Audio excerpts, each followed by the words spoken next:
Hello, Mike. How are you today? Spectacular, Joe. Spectacular. Welcome to episode 5 of The Shift with Mike and Joe. Let's run DMC this. I am Joe. Joe.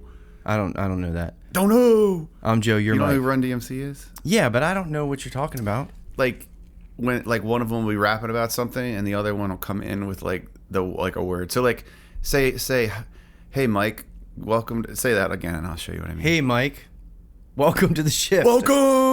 Okay. It's like the hype guy. We should have practiced that. So then, like, you're just dropping this on me right now after we started recording, and I really don't know what you're talking about. But I like to run DMC things sometimes. Okay. All right. Well, I'll know what you're talking about next time. All right. So we're 43 seconds in. All right. This one, I'm supposed to be asking you some questions. So I really didn't prepare anything at all. But what kind of hair gel do you use? Dude, actually, that's a good story. Okay. So I used to use I still do use it. Paul Mitchell Reformer. Ooh. Matte finish. Wait. Matte finish? Which one? What's the one that has no shine? That's matte, right? Matte, yes. Yeah. Matte. And they started, they changed the formula, dude. And no way. So now, yeah. And without consulting you? Dude, even my barber's ticked off. And you know what the worst part is? For them, they didn't really think this through, but you need a lot less of it now. Like, so it's like I'm going through it very slowly, and I don't. And would you prefer to go through it quickly? Not necessarily. Well, yeah, because I'm ready to try some new stuff, but I can't throw this away. Right. So I accidentally got one of the old batches. You're not. Look, why are you glazing over right now? I'm listening, right? The old batch of Paul Mitchell. Yeah, so I ordered from Walmart. Third-party seller sent me some of the old batch, right? So I've been saving that for special occasions. Okay. Do you want to know? Did you use it today? Yes. Yes. All right. Well, I got to say, it's looking pretty good today, Mike. You got a fresh haircut. You told me when I came in here that you got 2 haircuts in a row. I'm trying to get my money's worth. I got you. Oh, you didn't pay for the second one? They don't charge you if you come back within a week. Oh, Sport Clips does that too. I want to know if is it a week from the initial cut, or like could I keep like just keep coming every day? Right? It's only been a day. I don't know. Sport Clips does that, but they will give you a free neck and like ear above your ear trim. What are you doing? God. Try not to tap the table. All right. But yeah, if you go back to Sport Clips within 30 days, they will trim the back of your neck and around your ears for free. You got a tip on my bet. I mean, I don't think you have to, but I mean, you want to. Yeah. All right. Okay. So, Paul Mitchell. Okay, good. Let's see. What have you been up to lately with your business? I mean, I already know, but why don't you tell our viewers some of the things that we've been talking about, business ideas and Okay. Well, number one is I got a gig, whatever. It's not a job. I don't like to think of it as a job. Okay. Teaching at the Y River Upper School. So I have a group of it's good practice for me because I'm more of a, most of my teaching experience has been sort of one-on-one, and so I've got a group of high schoolers there that are awesome. High schoolers are very cool. We're doing a little bit of music theory mixed with basically I just got them learning. I don't know why I'm laughing. I'm sorry. Mixed with learning songs. So like right now they're learning Kids by MGMT. Oh, and cool. They all, dude, the first class when I went around, I was like, what's your all's like musical experience? They were all like, yeah, like I play guitar and I do this and that.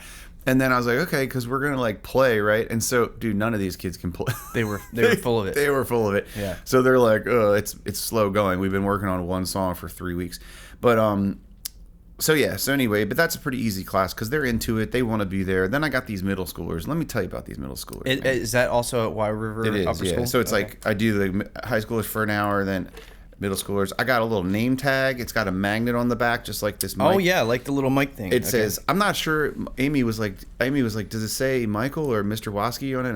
And I don't know, but because I didn't actually look at it. Right. But it does say music on there, so I remember that. Got a little name tag, got a little swipey card to get in the buildings. We can go there. We can go there now if you want. Awesome. All right. See you guys later. No, that's cool. I would like to check that out sometime. So yeah, but back to the business thing. It's it's good practice, like the group environment. I'm still kind of figuring out with the middle schoolers, especially because like some of them want to be there and some of them don't. And like, middle schoolers are like, they suck. I hate middle school. I just want to kill them all. You talked about killing somebody the last episode. Yeah, but you were going to really. strangle this lady in the parking lot. Oh no, I was going to strangle the lady that she paid me though, so we're good. Oh yeah, sweet. All right, cool. She doesn't get strangled. But yeah, she's all right. She'll That's good. Live another day. But so yeah, I'm kind of figuring out what to do with these middle school kids. Like I'm sort of throwing stuff at the They don't want to walls, learn kids by MGMT. There's too many of them. There's 8 of them. There's only 5 high schoolers. There's 8, sometimes 9 middle schoolers. None of them can play at anything at all. So it's like, how did you get this job? That's what I'd like to know. I don't know. They called me. They just called you. Yeah. Okay. They were like, look, our last guy got fired for being a pedophile. Oh. No, I'm just kidding. That's not really. But interestingly enough, they didn't do a background check on me. I'm like, dude, because I was thinking about sending my kid to this school. I'm like, I don't think I'm going to send my kid to this school. Like, even though you're now a teacher there. Yeah. Like, are they background checking anybody? Right. Yeah. So, I mean, you didn't ask them, like, did they find you on Google or anything like that? No, I think so. In all seriousness, Jesse Kirshner. Shout out Jesse Kirshner. Who? He used to go there, and oh, okay. I think somehow they knew that I taught him or something. I don't know. Like, so they did their own background check. Yeah. Something like that, yeah. Okay. So it's been pretty fun. I like using the photocopier. Oh, I just realized I could use that photocopier to photocopy the money. There you go. There you go. So Mike's been photocopying money lately to use as fake tip money in his tip drum. Yeah. And he just had a revelation about what photocopier he could use. The lady at the library was very enthusiastic. She was a little reluctant to help you photocopy U.S. currency. She asked could she print pictures of money for me instead of photocopying real money. You're like, no. I need it to be believable. I want to trick people here. So there's that. Okay. What was the? Oh yeah. So Wye River Upper School. So that's been good. I'm kind of figuring that out, and learning like how to teach from a book a little bit because I'm not really into that so much, but I'm trying to be. They have like a curriculum they want you to follow. No, they don't care what I do. Huh. It's ridiculous. So why is your teaching style different from like as opposed to here? Because like here, it's like people come in and they either they want to like they're bugged their parents to take guitar lessons. So and they know it's like, hey, I want to learn this song and I want to learn how to play. Right. And they'll tell me, like I want to learn how to solo or I want to learn how to whatever. There it's like. I guess I could get them all on instruments, but it'd be chaos. You know what I mean? Right. So like last week, it needs to be a little more structured. I guess. Yeah, it needs to be more structured. Yeah. Only because there's so many of them. You know what I mean? Right. And I'm not like super authoritarian, although I'm getting good at it. You yelled at that 6-year-old. I did. Yeah, that wasn't in here. That was here. But like, so my wife taught me this trick with when you have like 2 kids that are like acting up, you figure out which one of them is the leader, right? And you don't take the leader out. You take out all the people underneath of them because they're easier to, they're easier to take wrangle. Out. Yeah, and then the leader has no one to lead. Oh, that's tricky. It's working. And dude, here's another thing about this place. That's fine. Go ahead. These kids are like, they're so, for lack of a better word, weak. Like one girl, I was this is going to be on YouTube and some of them might watch it. So. Oh, that's true. I did tell them about it. I forgot.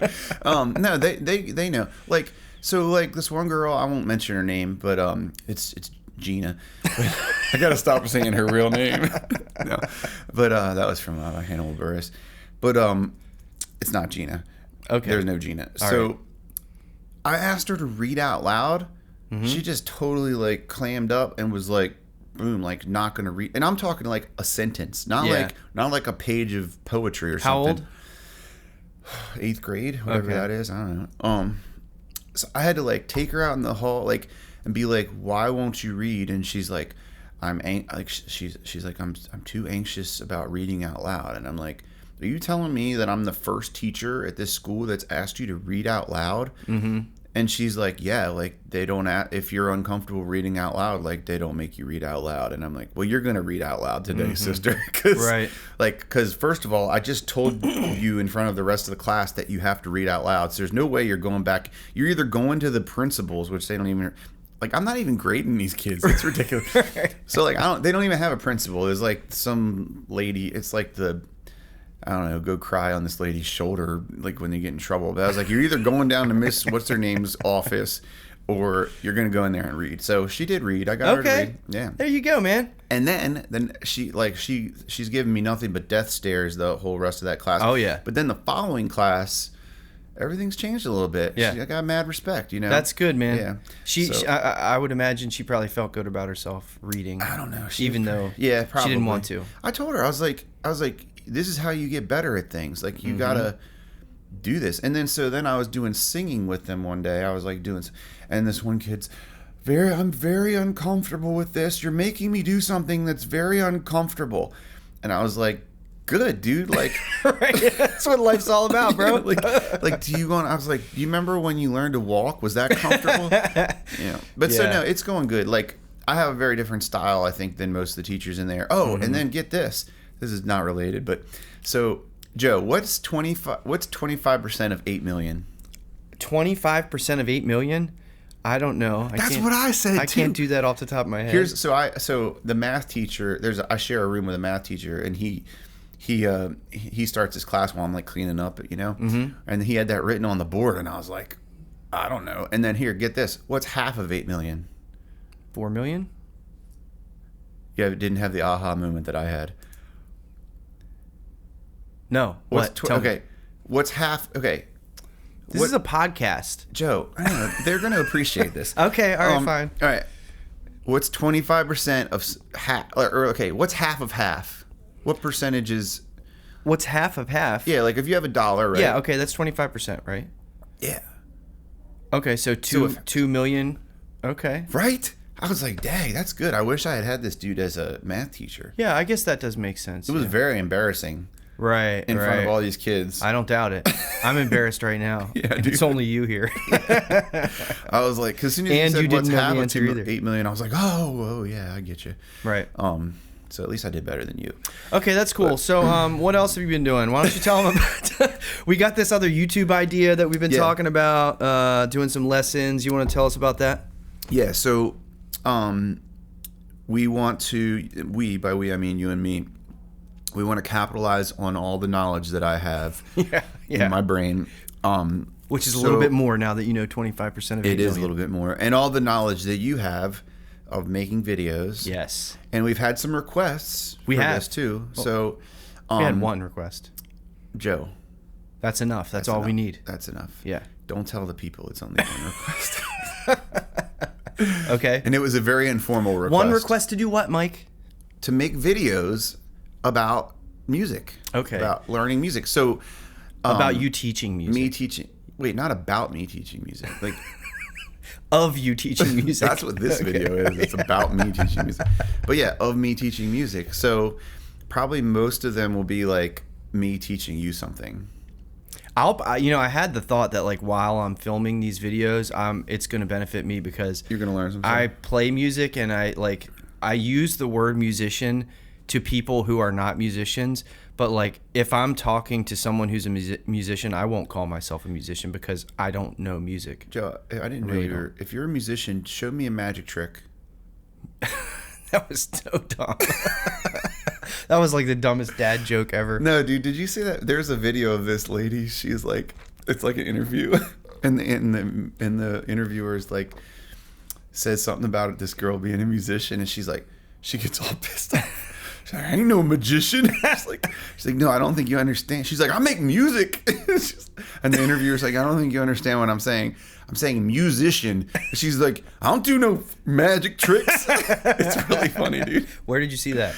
I don't know, YouTube or something. Okay, all right. No, I haven't seen that. That sounds pretty funny, though. It's funny. So can I elaborate a little bit more on your explanation? Yes, if you don't mind. So we're going to do, so you currently teach music here and at Y River Upper School, like you were just talking, right, about.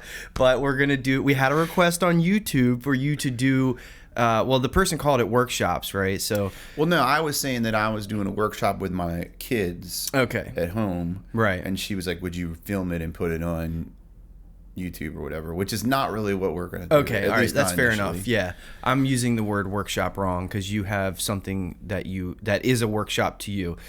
We're going to do some videos where you are teaching music, and we're going to start from the beginning. Like, you're going to start with like how to tune your guitar and some very basic stuff, and then kind of build a series out of that. I just want to preface that by saying it's not going to be what you think. It's not going to be the typical how to tune your guitar video. You're going to learn things in that video that you didn't even realize you needed to know. Sorry, go ahead. And it's going to be awesome. It's going to be awesome.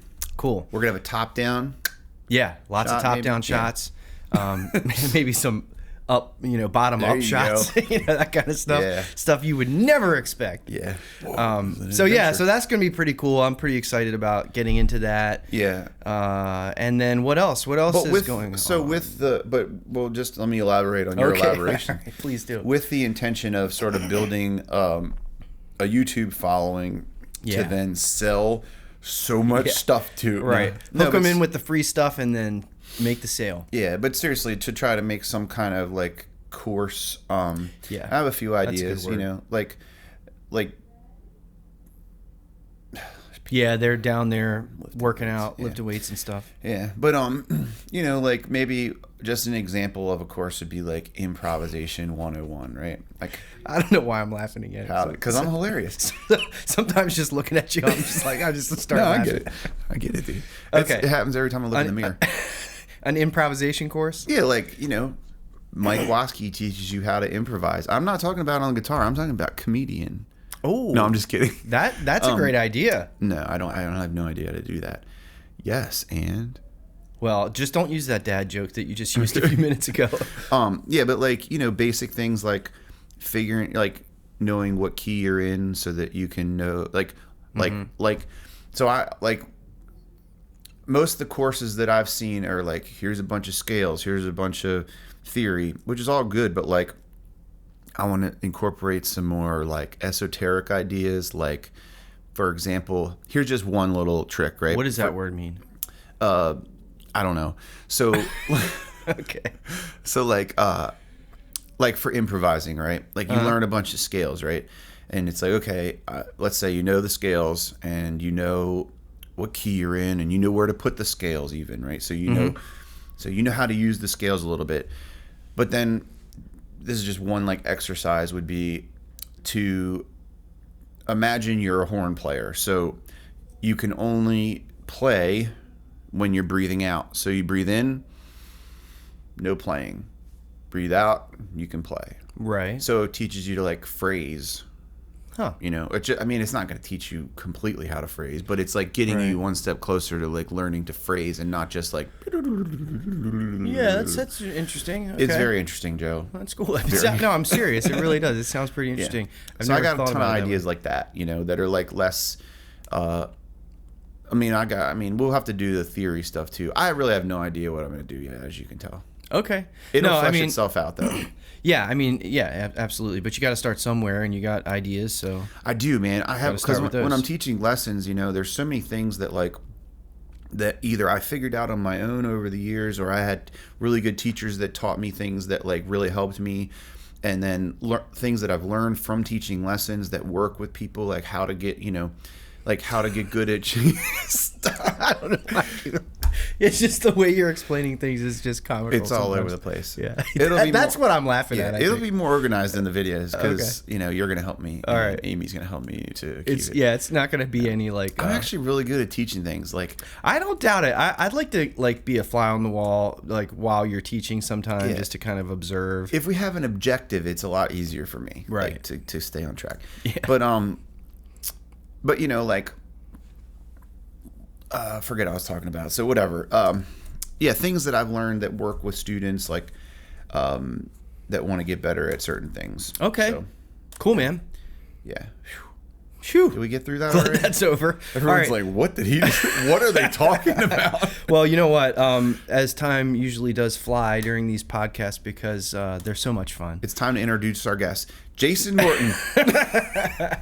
No, Jason probably will be a guest in the near future. Dude, he better be. Yep, I agree, man. I'm still doing this podcast. I agree. We're gonna have to allot, another hour and 20 minutes like we did with Gage because Jason, it's gonna be a lot of fun. Yeah. We're gonna have a lot of nonsense, a lot of laughing. We're gonna have to turn the gain down on the microphones to compensate for when we laugh really loudly. Exactly. You know what I mean? I bet you we're gonna learn a lot of stuff too. Probably, yeah. He's a wealth of knowledge as well. But he's not here today, so let's take this time to take a look at your hair again. We were talking about Paul Mitchell. I gotta say. You just slammed the cup down on the table, Mike. I gotta say, it's looking pretty good today. You got a couple haircuts in a row, and I need a third one. Okay, sorry, go ahead and you finish. Yeah, no, I agree. You did kind of fix that one spot that was on your left side when I first got here, but not entirely. So, can you give me a little? See, I don't think that that's fair. I think that you should do all of that before the rating starts. Can you give me a little turn, like side to side? Okay, all right. That side looks pretty good. See, that side's not quite as good. I think I gave you a 7.5. I feel like I need to get a little bit more specific with these ratings, but I'm going to go 8.3 today, I think. It's a little bit better. When you say specific, you mean like point whatever? I guess so, yeah. Okay. Because, like you're gonna. It can't just be like a 7.5 every single time. I thought maybe you meant like you were going to have like various categories and then you'd average the scores from all the categories. Maybe in the future. I might get that detail. I don't think so, Joe. All right, so I'm going to rate myself 8.3 is my rating. And what are you doing? Looking at yourself? Yeah. Didn't you look at yourself before we started recording? I didn't think about it. Oh. I don't know, dude. I'm not like honestly. So here's the problem. There's a lot of problems. I don't even know where to start, but it was so great, dude. When I initially got the haircut, it was awesome. She left the top really long, and the sides were real short. But it was so long that I was like, I'm gonna have to come back here in like 2 weeks. So then I got her to cut the top, but I didn't get her to cut the sides. The same mistake I made last time. So you got her to cut the sides and the top at different times? Is what you're saying? Well, she cut it and it looked great, and then I had her to cut the top more, not realizing, again, this has happened to me twice. I should know by now that the sides now need to be shorter too. So I'm like not in love with this haircut. I'm gonna give it a 4. A 4? 4. Wow, that's way low. Isn't that interesting though? That my rating went up and yours went way down. That is interesting. Yeah. So in about a week, this will look great. Well, see, that's an area where I agree with you, not regarding your own hair, but regarding my hair. I never like my haircut when I first get it. Yeah, I don't really have that much, but the little bit of hair that I do have, I don't like it when I first get my haircut. Even when I had hair, I didn't. Like, I like it like 2 weeks later. Yeah. Same thing with my beard. Like, right now, it's too long. But I was debating whether to trim it before this podcast, but I didn't because I don't like it when I first. Like the way it looks. Yeah, I don't like it when I first trim it. The opposite of man. I like it like 2 or 3 weeks later. Yeah, I feel you. Do you? I need a beard. I need a beard. Can you? What do I have to do to get a beard? Just grow one. Just let it grow. Just don't shave your face. I think I'm a little light in the loafers to be growing a beard. I agree with that, but do you have chest hair? No, a little like a couple stragglers. Okay. That makes me feel better. Does it? Yeah, I was worried. I was like, well, he has a beard because he has chest hair. Or like, let me rephrase. That's what you can't have a beard unless you have chest hair. That was my fear. Huh. But obviously that's not true. No, yeah, that's not true at all. Okay. You know what's interesting though? I mean, it's not really that interesting, but fun fact is I'm 41 now. I did not have a beard I didn't try to grow one until I was like 30 because I didn't think I could. But then I was just like, what the heck? And I just let it grow. And then, there it was. So just give it a shot, man. All right, well, we'll see. I'll probably get more gigs. You probably would. Yeah. Definitely would get more gigs for sure. So you know what I've noticed? Tell me if you've noticed this. Hopefully I can explain this. Okay. So like I have, probably 5 or 6 hours worth of music, whatever, done, right? That's a lot. And so I cycle through like my set list, like certain songs. They'll be like I'll play a song again, and it's like get a really good response. A song that I stopped playing because it stopped getting a good response for a while. You know what I mean? And I think I finally figured out I think that it's just the response is less less about the song and more about my willing, like your performance. I haven't played it in so long that it's like new to me again, you know? Yeah. And it's like, so like I'm overthinking things. I'm like, I'm trying to pick the perfect songs for the audience, and really I ought to just be picking like what you do. Yeah, I was gonna say I mean that's the only way I do it. I do. There's a few songs that I do that I don't particularly love. That I play because I know people like them. Like "Let Her Cry" is one. Really? Yeah, I mean, you know, I don't dislike the song. Yeah, it's a good song, but I've played it so much that it's like the newness or the novelty of it, you know, is not there. I don't play it every time. You know, something that I recently have done, like you said, you have 5 or 6 hours. I don't have that much. I've got about 40, maybe 42, 43 songs that I could do. So recently I just have them all listed because I'll forget which songs I know. Oh, yeah. And I usually pick out of that. And most of the time, you know, the entire list of the songs that I play at any particular gig ends up being pretty much the same. But, you know, sometimes I'll play, some days I won't play "Let Her Cry." You know what I mean? If I'm not feeling like I really care what the audience wants to hear. But yeah, most of the time it's just like stuff that I want to play, you know? Yeah. I mean, I do plenty of that too. But like, I'm still trying to balance it between that and like what I think is going to go over well with this particular audience, you know? And I get in these ruts where I like have it in my head that this song just doesn't work anymore. And then I'll give you an example, like Tears for Fears, Mad World, you know that song? Probably if I heard it, I don't know. It was on the Donnie Darko movie. Gary Jules did it. You'd know it. Right. Like, it's kind of like slow and sad, you know? So right. I was kind of like, just, you know, I don't know. I got enough of that, whatever. Stopped playing it. And then the other night I was like in the bathroom and this guy's like, "Hey man, you played The Cure. Do you know any Tears for Fears?" And I was like, "Yeah." And I had already been thinking about bringing that song back. It was just what I needed to like push it. Yeah. And like, and I had played that song when I first started playing it. It got really great response, and then I just played it, and it kind of stopped getting a good response. And then I was like, "Oh, it's the song, right?" So I pushed it off the set list. I brought it back the other night, and it was like everyone just loved it. You know, it was like people, like I had a lady walk up and be like, "Who's that song by?" You know, and I'm like, "Dude, it's not." It's like, but I felt like more. I was way into the song because I hadn't sang it in a while, you know. I think that's what it is. I just need to like. I'm trying to redo my set list, man. Yeah, like you're always trying to redo something. Not just adding new songs though, like because I have so many songs that I don't play anymore. It's like I don't even need new ones. Well, I mean, I agree that having enough songs where you can make your set list like fresh again, to you, right? Because you're the one playing it. Yeah. That there's a lot of value in that because, yeah, man, if it's something that you haven't played in a little while and you like it, it gives you. I just think it makes the performance better. Can you cut that burp out? No, I can't. It's in there. Okay. You know what though? Yeah. While you were telling that story, so I play this Drive By Truckers song. Every single the G one, yeah. What's that one called? Self-Destructive Zones. It's a song that I like a lot. You know, it's a pretty simple song.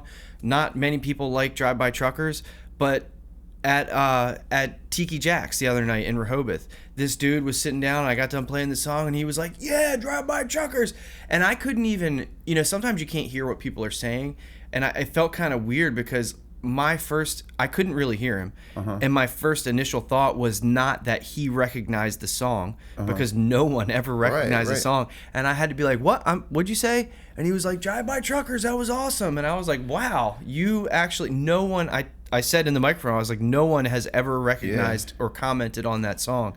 And that right there, I was like, you know what, I got some Jason Isbell too, and I always play Jason Isbell. And he knew who Jason Isbell was because of the Drive By Truckers, so it kind of got me into the next song a little bit more. So it's funny you say that because I had a similar experience at Rumor Meal. I played Alabama Pines by Jason Isbell. That's a good and I watched this old dude singing every single word of it. And I was like, whoa. And then I got done and he was like, "Yeah, man, Jason Isbell." And I was like, And I said over the mic, no one ever knows that song. Right. Like, it's cool. Yeah, it is cool. I like that too, when you can, you happen to notice somebody out there like singing along, because it just makes you know, hey, this person's listening, they know this song, they like the song, they know the lyrics. So yeah, for me, man, I mean, all that kind of stuff is very helpful. It's about the performance, because if you're just kind of strumming along and singing like blah, blah, blah, I can't wait till this is over, it's like very lackluster. I never feel that way. Like when I'm playing the songs that I'm playing songs that I've played so much, I don't ever feel like I'm half-assing it, but like I think I am, and I don't realize it, like, or something. Yeah, I that could be. I don't know. I think I'm kind of the opposite. Like I feel like I am, and I'm like, bleh. I don't even like the song. Have you been have you been opening your eyes more? I have been doing that. Yeah. Yep, I've been trying to open my eyes more when I sing. Has that been a good thing or a bad thing? Because I'm going back and forth about that lately. I'm getting much more used to it for sure, but there are. I mean, nobody else knows this. You know this, but like it used to be that like I pretty much had my eyes closed all the time while singing. It was just like something that I just did. I don't know why, but people have commented on it, so I've been trying to do it more. But like if it's like, a chorus is coming up and I really want to get into it, I'll close my eyes because I do feel like I can get into it more. Like there's more emotion behind it if my eyes are closed. I'm not like distracted by anything. I'm just really focusing on the song itself, but yeah, it is kind of weird for the performer to like have their eyes closed the whole time. But it's also kind of weird to have your eyes open too. Like, it is, in a way, because it's like you're singing this like intensely, especially if it is something like really emotional, and you're kind of, because like when I have my eyes open, this is what I've been struggling with lately, is when my eyes are open and like someone walks by and they're like, give me a smile, and then I feel like I have to like smile back at them while I'm singing about something. It's so distracting and to it's me. like, it's like, I don't know, I feel like I'm not and then the other thing is I'll start watching the TV. Yeah, like, no, I do that too. And then I'll sing wrong lyrics because it'll be like some words will pop up and I'm reading them off the TV and I'll say the wrong word and stuff. So I've actually been going the other way with it. It's funny that you're. That is funny. Yeah, you've been trying to close your eyes more. Yeah, and actually watching you at Bridges, we weren't there that long, but I know it kind of reminded me. Because you did have your eyes closed a good bit. And I was like, I think I'm going to start closing my eyes a little bit more. You should. Nobody wants to look at that. So, you probably get a better response. Joe, but I know we got a lot of time left, but what's the dumbest... We're over the time, but it's fine. What's the dumbest thing you've ever said into the microphone? The dumbest thing I've ever said into the microphone? Just off the top of your head. Or like, what's a really dumb thing you said?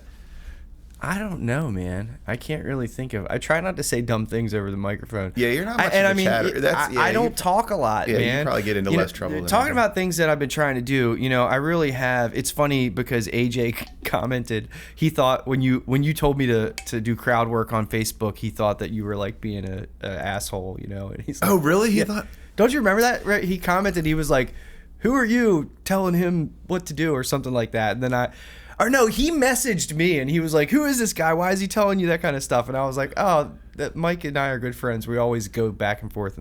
Nobody knows what the hell we're talking about right now. I made a Facebook post a while ago. Mike commented on it and told me to do some crowd work because I never talked to the crowd and blah, I thought blah, blah. He was messing with me. I thought he was just like No, he was serious. He was serious. That's hilarious. Yeah, I know.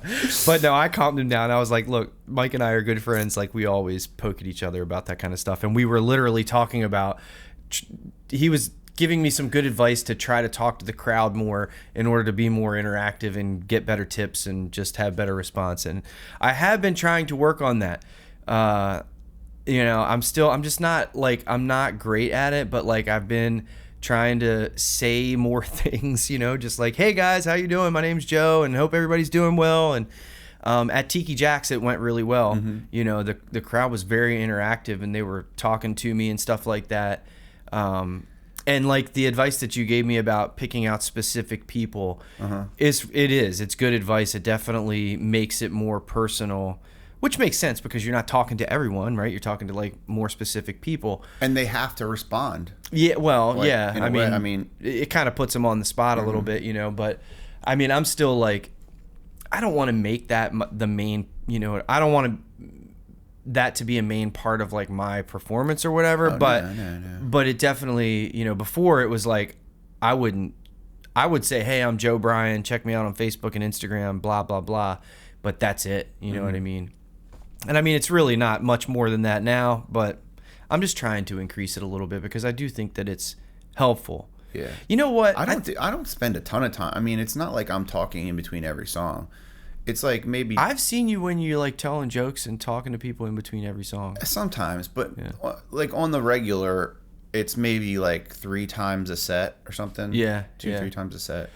I mean, I guess I haven't come to see you recently, but like the times that I have, you made it a point to like comment or say something to a specific person. Oh, I always do a little bit of that for sure. But I mean, I don't want to give the impression that that's like. Do you even play any music at all? Right, like that's like equal amounts talking and playing or something. Right. You know what you should do though? You should make you should try to get a gig as like where it's like half music, half comedy. They already have that. Yeah, you know. You could sell that. I'm not consistent with the comedy though. It's like and you're not that funny either. I know. I'm pretty funny. There was one other thing I was gonna say, and now I've forgotten what it was. Do you have any other questions for me? Yeah. What was your favorite subject in school? I don't know. I was good at math. Really? I was, yeah. I know. It's funny you asked me that math question. And, you know, math is the kind of thing where it's like, you know, if you don't do it, you kind of just forget it. So, like, back in school, man, yeah, calculus and algebra and stuff, like, I would follow along. And, I mean, I was good at it. But once I stopped doing it, sorry, I forgot all of it. What? One more. What have you boofed? What have I boofed? Nothing. Okay, never good. In my life have I boofed anything. I didn't even learn about that until I was like 30. I think I learned until I got clean. Then I learned what it was. Yeah, I think I learned about it from you. It like cracked me up. It's pretty funny. You guys can figure out what that is on your own. You can Google it. Oh man. All right. Good. Yeah, I mean we're at like 37 minutes. That was pretty good. You know, you got any other content you want to let anybody know about? Man, I probably do, but I didn't really prepare anything today because I thought you were going to be asking me questions. Well, I did, but then you kind of blathered on forever and ever. I did a lot of blathering. I got one other thing I want to mention, something that I'm, you know, talk to you about. So Image and Sound Media is my business, right? Photography and videography. And something that Mike and I are going to be doing soon, or that I have requested that he help me with, is to make like a reel for Image and Sound Media.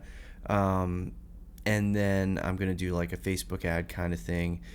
So that should be pretty cool. So I'm just going to tell you what I want you to do right now. You know what I mean? Because people can... Will I be the main character? No, you won't be in it at all. You're going to be the cameraman. I should have gotten you to do it while we were setting up today, because I need you to like take some pictures of me like behind the camera and like working the camera and stuff, like some footage of me holding the camera and dealing with the camera and that kind of thing, that I can put together like a reel, you know. Which camera do I get to use? Probably the shitty one. The Lumix? No, that's a good one. The one that's on you? This ain't really working. Yeah, well, we'll see after we watch it back, hopefully. I mean, really what I was trying to get it to do was blur you out as much as possible. No, but that's a project that I'm looking forward to. Yeah. Let's see, what else is going on? I'm just going to plug some Image and Sound Media stuff. This is going to be cool. I haven't told you about this yet, but so my friend Keith, the guy who did my tattoo here, this one, and that one too. Ink or Dye Studio in Centerville. So there's this guy named Lane Stanley. He's a filmmaker, like an independent filmmaker. Oh, okay. No, I know. It's it's that kind of name where you hear it and you're like, do I know that name? Musician's name? Yeah. I can't believe you didn't silence your phone again. Let me turn this alarm on. Anyway, it is silenced. Anyway, let me finish telling you the story. Right. So Lane Stanley is making a documentary about Keith and his wife Cheryl and their tattoo / it's like a beauty salon too. It's mainly a tattoo shop, but Cheryl does haircuts and what do they call it? Hairdos and not tattoos and hairdos. I can't remember their slogan. So it has hairdos in it, but okay. Anyway, he's making a documentary about them and their shop. And this coming weekend, Saturday and Sunday, I'm going there to help him. I'm going to be doing like the audio. Nice. Because they're going to be doing some interviews of Keith and Cheryl. I'm going to be helping with camera work and stuff too. So, yeah, that's pretty cool. I'm looking forward to that. So, like, you're going to be working under the director or whatever? Yeah, I don't know, what he's kind of the guy that's in charge of it. So I guess his title is director. I'm really not sure. Okay. But it's the first time he's made other independent films. Presumably he's going to have some cameras there. Yeah, I asked him. I just was curious, like, what camera are you using and that kind of stuff. But, he's more of the creative filmmaker and less of the gear nerd. You know what I mean? But I guess what I'm asking is, do you need to bring all your gear? Like, I'm bringing audio gear, like these mics that we are using now, and probably this mic, my interface and stuff like that. I'm going to be in charge of the audio for the interviews. And then he's going to get some good, like, tattoos in progress shots, that kind of stuff. Man, that's awesome. Yeah, it's going to be cool. I'm really looking forward to it. It's something that I haven't been a part of yet, and it's going to be cool, man. It's going to be a good learning experience. Plus, I get to, at the end, with the scrolling title, my name will be in there. Right under Lane Stanley's. Probably not right under his. It's probably going to be way low. His will probably be after yours because Brian comes before Stanley. I don't know if they do it in alphabetical order. I'll have to ask. You should say, I'm not going to do this unless. So the other thing, let me just, since you put my name at the top. I'm also, I mentioned doing work for Economy Restoration before. So this is pretty cool too. Yeah, this is your cue to like jump roll up on the floor like you did last episode. No, but I'm going down to Ocean City Tuesday evening. And I'm meeting with this guy. They did some work on a big church down there. Like, they redid the roof and a bunch of interior stuff. And the pastor at this church, I'm going to be interviewing him, like setting up an interview, similar to what we're doing right now. And getting a bunch of footage of whatever interior work they did, and then drone footage of the roof and stuff. And then making like an interview style video out of that for their website and social media. So that's going to be pretty cool too. I'm looking forward to that. I saw that sounds awesome. I saw the one you did. I'm assuming you did it. I mean, yeah, you must have. The other interview with that lady, Rachel P. Yeah. That was good, man. Yeah, thanks. The drone, like the cuts of the drone shots and the thanks. Yeah, all the way around. Good. Thank you. There's no way Joe made this. Maybe. We talk about learning experience, something that I learned in that video, and now you may watch it again and notice it, but I used the sunlight coming through the window. I mean, I did have one of these lights there, but there was so much sun coming through the window, I was like, well, that's good key lighting, but the clouds were going by, so like the light was going up and down, fluctuating throughout that interview. And at times the lighting looked really great, and then at other times it was like super overexposed and it just didn't look that good. Yeah. And I tried to control it like when I was editing the video, which did kind of help a little bit, but I won't do that again. So if it had not been a cloudy day, or like the clouds like hadn't partly been cloudy, as much, it would have been all right. Yeah, if it was like more consistent light, you know what I mean? The problem was that clouds would go. She had these big giant windows in her living room, which were awesome. When I was setting up, I was like, man, the lighting in here is great. And then I hit record, and then the clouds started going by, and it would get real bright and then dark and real bright and dark. Yeah. You know what I mean? And I should have done it in a different room and used some more controllable lights. Yeah. But, interesting. Yeah, I definitely didn't notice that, but well, that's good. Now you probably will. Most people wouldn't. But maybe not. Yeah, and still, I was able to like slice it up and like lower the exposure and stuff in different clips, so that way it looked a little bit more consistent as you were watching it. Mm-hmm. But it's still it wasn't perfect for sure. Well, so this pastor's gonna get the grade A treatment now. He is, man. Yeah. It's my second interview. Like, it's gonna just be 5-star. 5 stars. 5 stars. Yep. Plus, I got these awesome lights. Oh yeah, you do. Yep. You should leave those here. I don't think so. No. Okay. All right. Well, Mike, this has been really fun as usual. I had a great time. Did you? Is this less boring than the last one? It's way more fun talking about myself. Okay. All right, cool, man. Well, yep, we'll see you guys on the next episode. Mike, I'll see you in just a second. All right, buddy. All right, bye-bye.